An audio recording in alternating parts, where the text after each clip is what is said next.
Hey guys, this is Pastor Todd, and we've been doing a video blog series on the book of Jonah. And so with this last video blog post, I thought I would address a question that's been asked to me a lot. And that question is, did Jonah die? I think the text, the Bible, gives us some evidence that he could have died. And so what we'll do today is just spend a few minutes looking at if Jonah could have died, and then ask the real question, what does that matter for us today?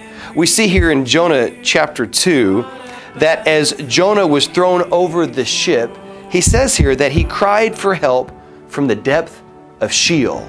Now that brings up an interesting subject of Sheol. What is Sheol? Well, that would be an hour-long blog, which we don't have time to do today, but suffice it to say that Sheol was the place in the Old Testament where everybody went when they died. There was a good side and there was a bad side.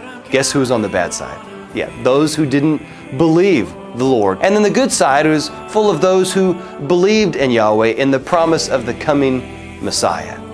That's where I believe Jonah was going, to the good side, or Abraham's bosom side of Sheol. Of course, we know today that after Jesus Christ has died and rose from the dead, there's no good side of Sheol anymore.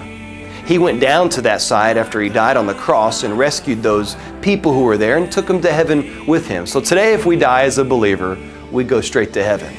But the bad side of Sheol is still there, the place of torment and punishment. And one day that place will become the lake of fire. So I don't believe Jonah was just heading towards Sheol. I believe he was there. Because the Bible says that this Sheol place is a proper noun. It's not like Sheol, he was in Sheol.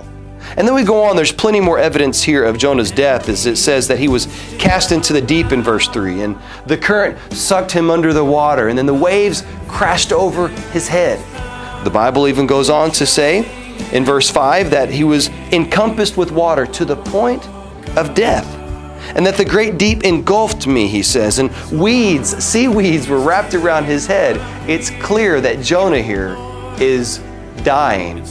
And he goes on to say in verse 6, I descended to the roots of the mountains, and the earth with its bars was around me forever. Now, this word around could be translated behind. So I kind of see Jonah traveling down towards Sheol, and after he crosses that barrier, he looks back and he sees the bars of Sheol behind him. He'd already crossed to that place. And then he's looking back at earth. So Jonah very likely could have died. Now then you may be sitting there asking, fine, Todd, if he died, what does that matter? Well, I think it could matter for a couple of reasons.